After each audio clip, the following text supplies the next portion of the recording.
Dear viewers, Assalamu alaikum.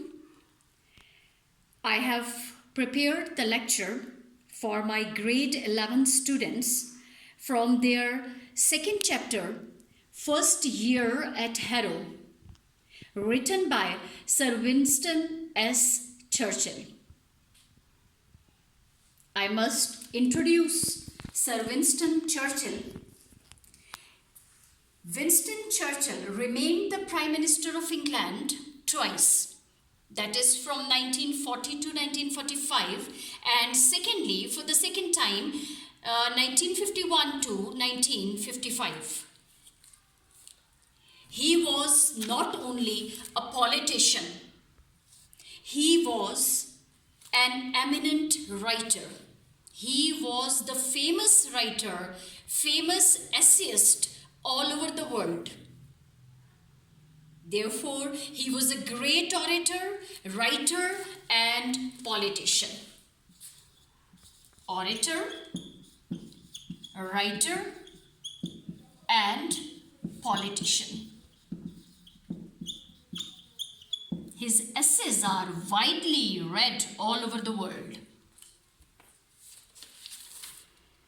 In this chapter, First Year at Harrow, Churchill wants to impress upon the readers the importance of national language. What is the theme of the chapter? The importance of one's national language. He wants to say that our national language is our identity. Our national language is our identity. We should be well versed in our own language. We should be well versed in our own language.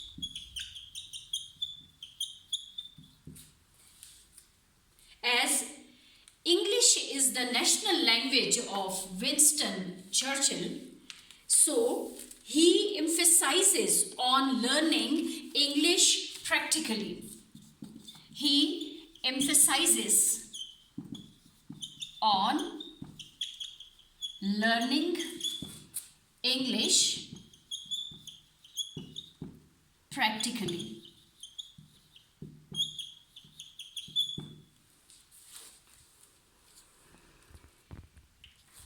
In order to build up their future, they should know their language, their own language well.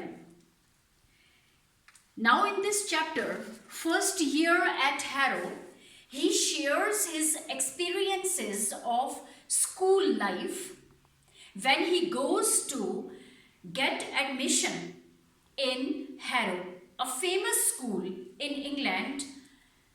He goes there and he has to appear in entrance test. Now starting with the first paragraph. First, I had scarcely passed my 12th birthday when Churchill was 12 years old. When I entered the inhospitable regions of examinations. Now side by side, I will write few keywords from each paragraph. He says that he was, when he became 12 years old, he had to pass inhospitable regions of examination. Inhospitable, unpleasant. Unpleasant series of examinations. Unpleasant series of examinations for the next 7 years. He says, when I entered the inhospitable regions of examinations, through which for the next 7 years I was destined to journey. Destined to journey, it was written in my fate that I had to pass these 7 years at Harrow. These examinations were a great trial to me. He terms these examinations as trials. Trials tests. He says they were real tests to me. The subjects that were dearest to the examiners. Why he calls these examinations as trials? He gives the reason in the very next line, and he says that the subjects which were dearest to the examiners were almost invariably those I fancied least. The papers were set from the subjects which I never liked. I did not like the subjects from which the tests were prepared for us. And then he gives his own choice, and he says that I would have liked to have been examined in history, poetry, and writing essays. Now, he gives his choice here. He likes the subject of history, poetry, and writing essays. I would have liked to have been examined from these subjects only, in history, poetry, and essays. The examiners, on the other hand, were partial to Latin and mathematics. While the examiners liked only two subjects, that is Latin and mathematics. These were the classical subjects which the examiners liked, Latin and mathematics. They used to set papers from these two subjects which I never liked. And I did not know anything about Latin. I did not know anything about mathematics.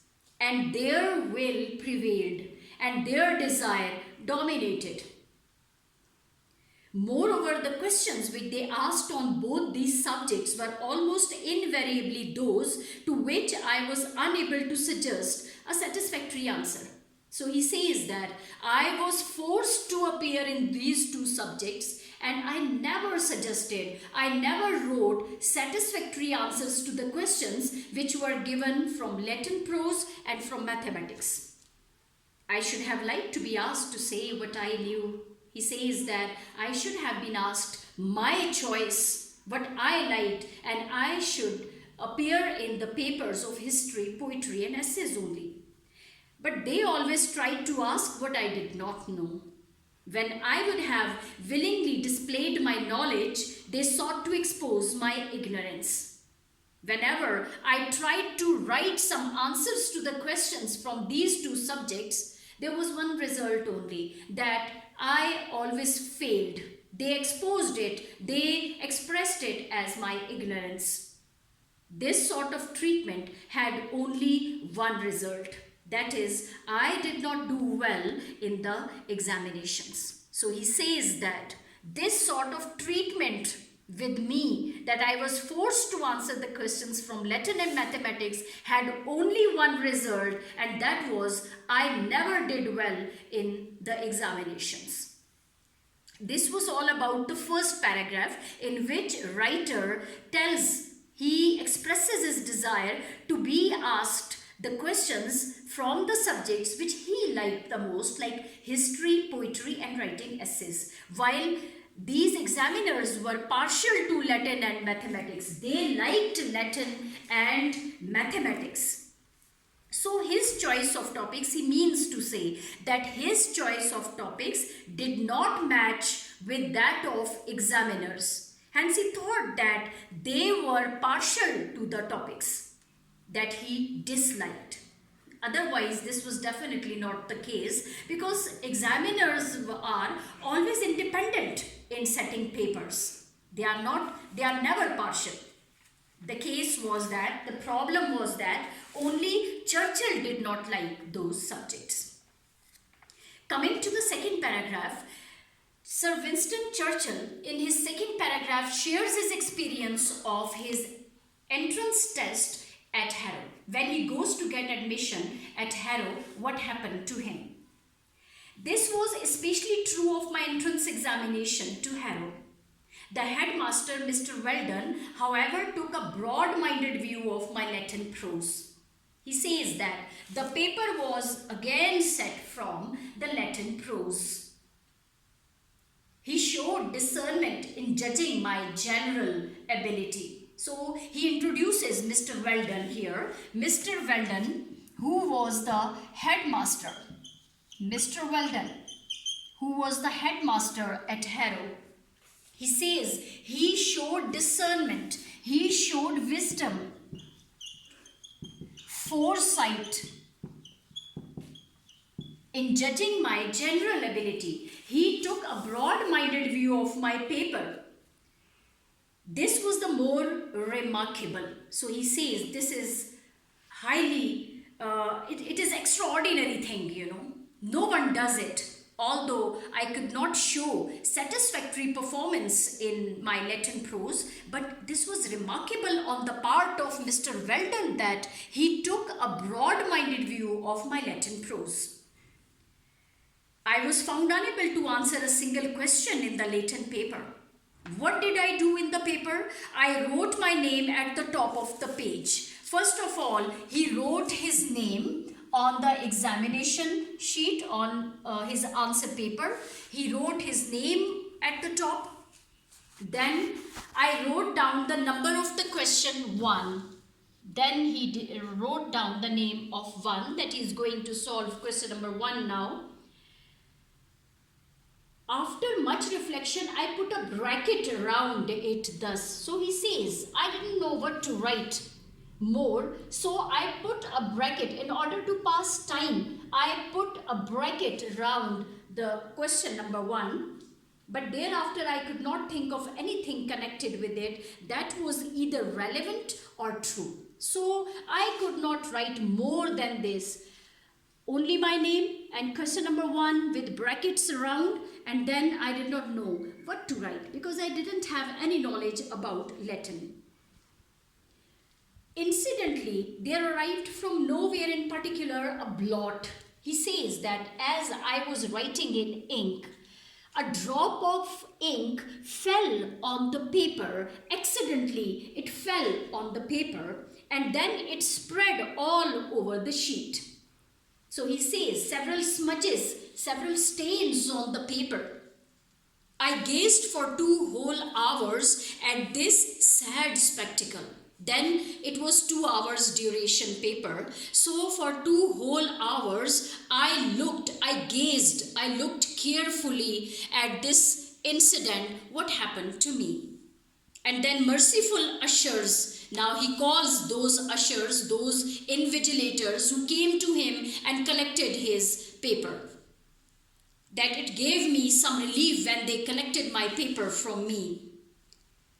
My piece of foolscap. Foolscap is writing sheet, answer sheet, with all the others and carried it up to the headmaster's table.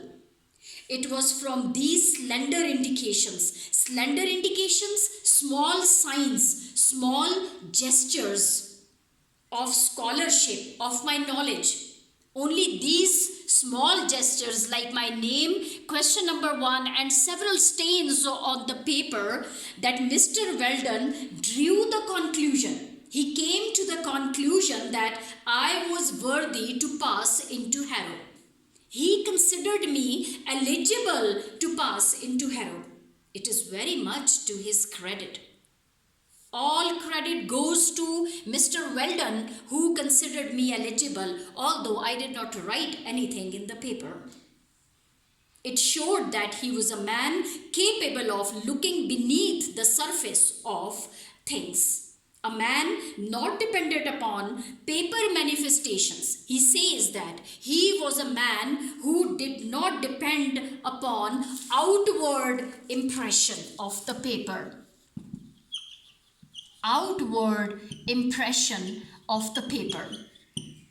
He was able to look beneath the surface of the things. I have always had the greatest regard for him. He says, I have always had great respect for Mr. Weldon. His tone is, dear viewers, in fact, his Winston Churchill talks about the examination system here. His tone is ironic. He says, he criticizes, he disapproves this system of examination rather than his own poor performance in the paper. He does not regret his poor performance in the paper. He here criticizes. He disapproves the very examination system at Harrow. Coming to the third paragraph now. In consequence of his decision, I was in due course placed in the third or lowest division of the fourth or bottom. Definitely, I did not write anything. My performance had been very poor in the entrance paper. So I was to be placed at the lowest division of the merit list. I expected to be placed in the lower division of the merit list.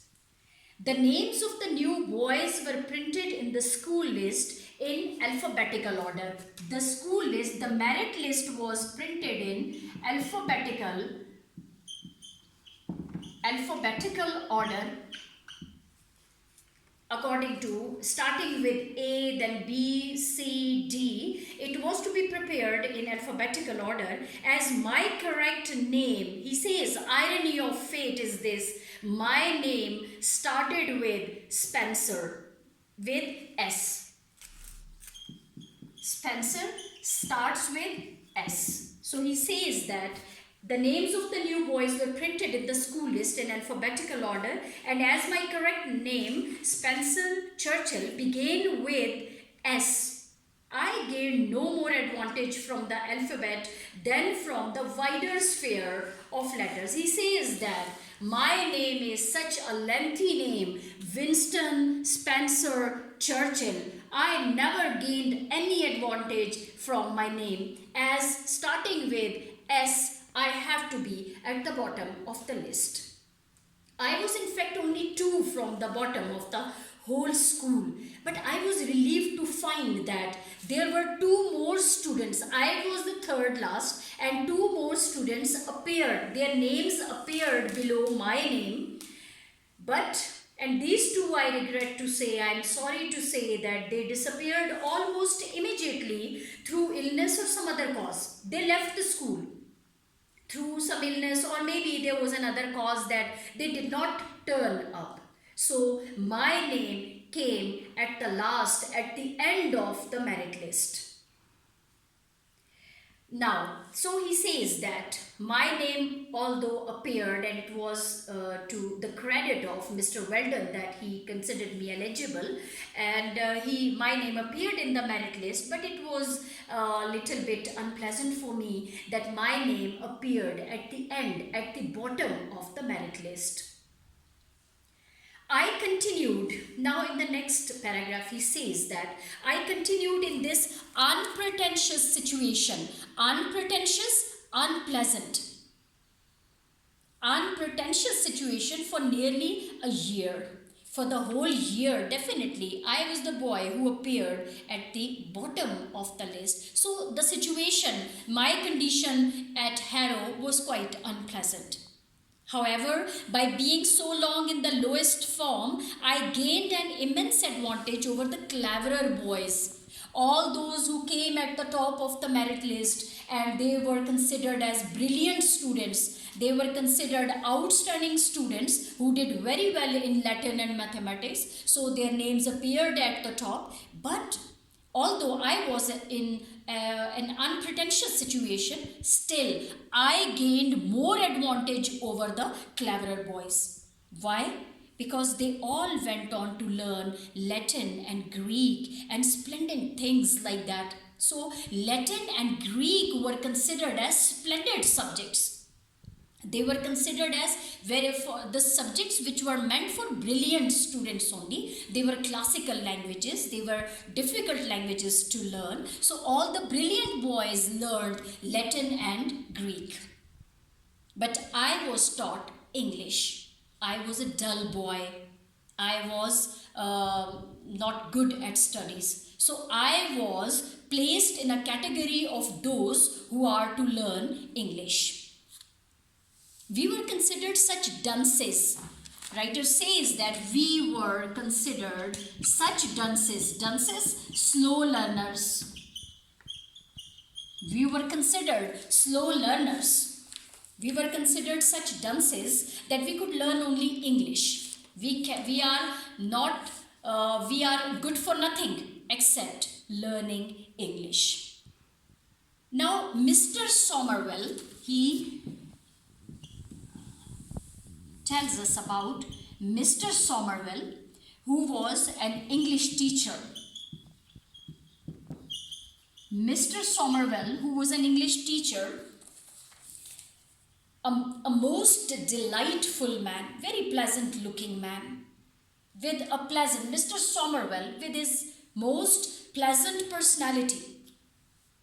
He was assigned a task to teach us English. To whom my debt is great, he says, I owe him a lot. Was charged with the duty of teaching the stupidest boys the most disregarded things. The boys they were considered stupidest. Those who were to learn English, they were called stupidest, and English was regarded as the most disregarded thing. The subject of English was the most disregarded thing, which has no respect at all. Namely, to write mere English. So, Mr. Somervell was assigned a duty to teach the most stupidest boys subject of English, which was considered as disregarded thing, meant for only dunces or stupidest boys. Not only, and he knew how to do it. He appreciates, he admires the efforts of Mr. Somervell, and he says that Mr. Somervell knew how to do it, how to teach English properly in the best possible way to these slow learners. He taught it as no one else has ever taught it. He says that I admire him to be the best teacher ever, that he taught us in the best possible way. Not only did we learn with his efforts, not only did we learn English parsing thoroughly. Parsing is parts of speech. He made us learn parts of speech, English parsing. English parsing, that is parts of speech. So he says that he made us learn not only English parsing, but we also practice continually English analysis, how to analyze. English analysis.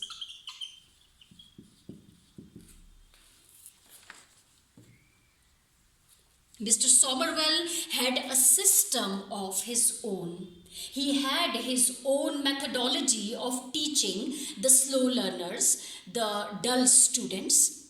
So he says that Mr. Somervell had a system of his own. He took a fairly long sentence and broke it up into its components into its elements by means of black, red, blue and green inks. What was the method of Mr. Somervell to teach these boys? He used to write a fairly long sentence and broke it up into, he did parsing of the whole sentence, broke it up into pieces with different color markers, green, red, blue,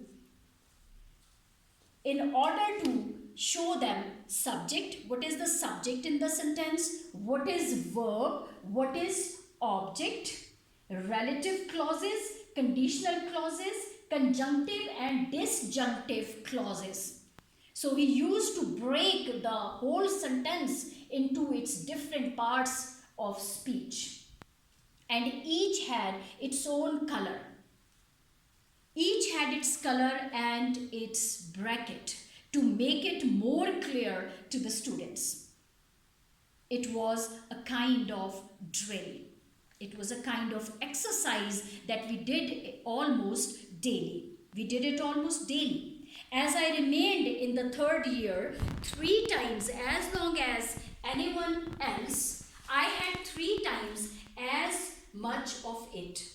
Churchill wants to say that his 3 years stay at Harrow did much good to him.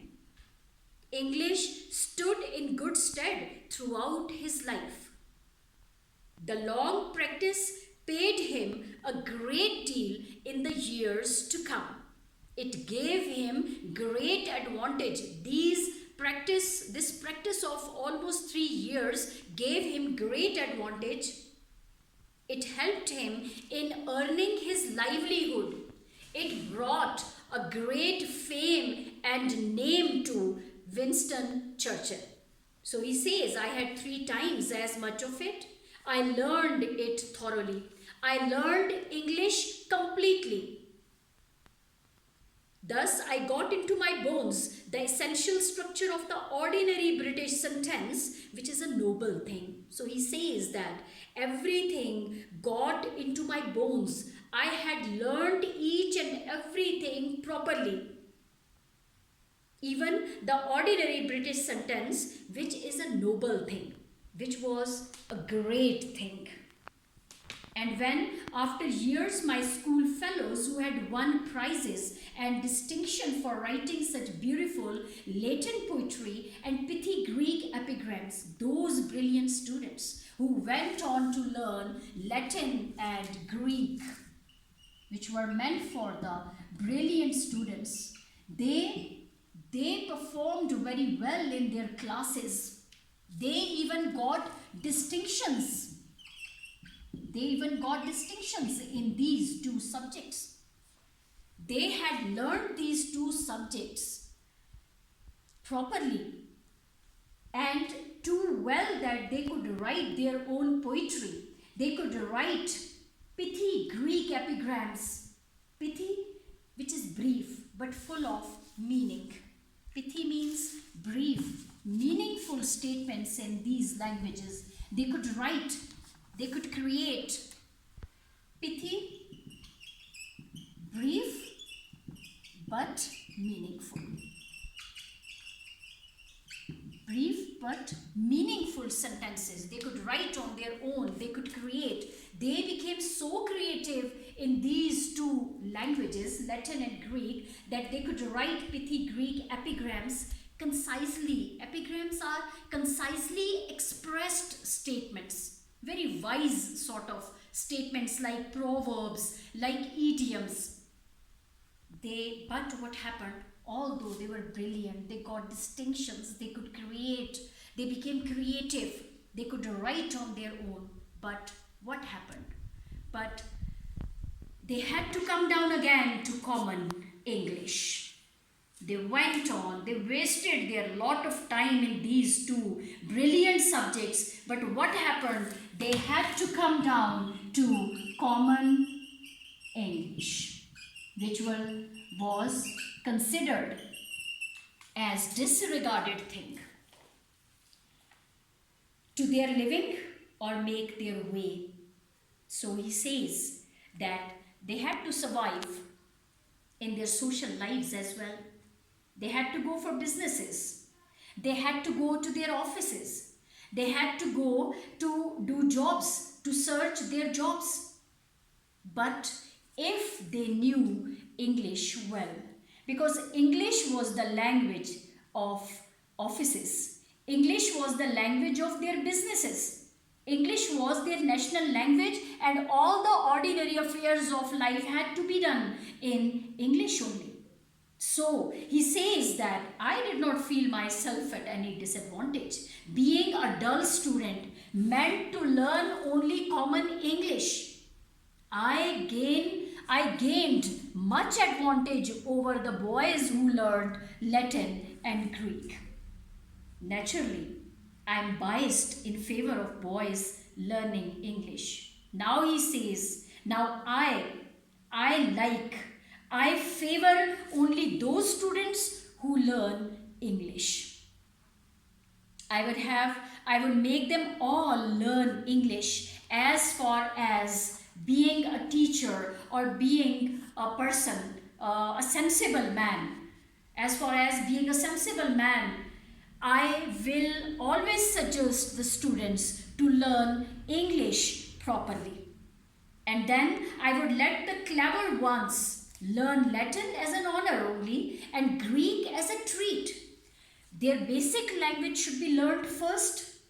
Then if those brilliant students who had a capacity to learn more than their national language, they can go to learn Latin, they can go to learn Greek. But Latin is an honor. it must be an additional qualification. Greek as a treat, just for the sake of enjoyment, just for the sake of their own interest, they can learn Greek. But the basic thing is English.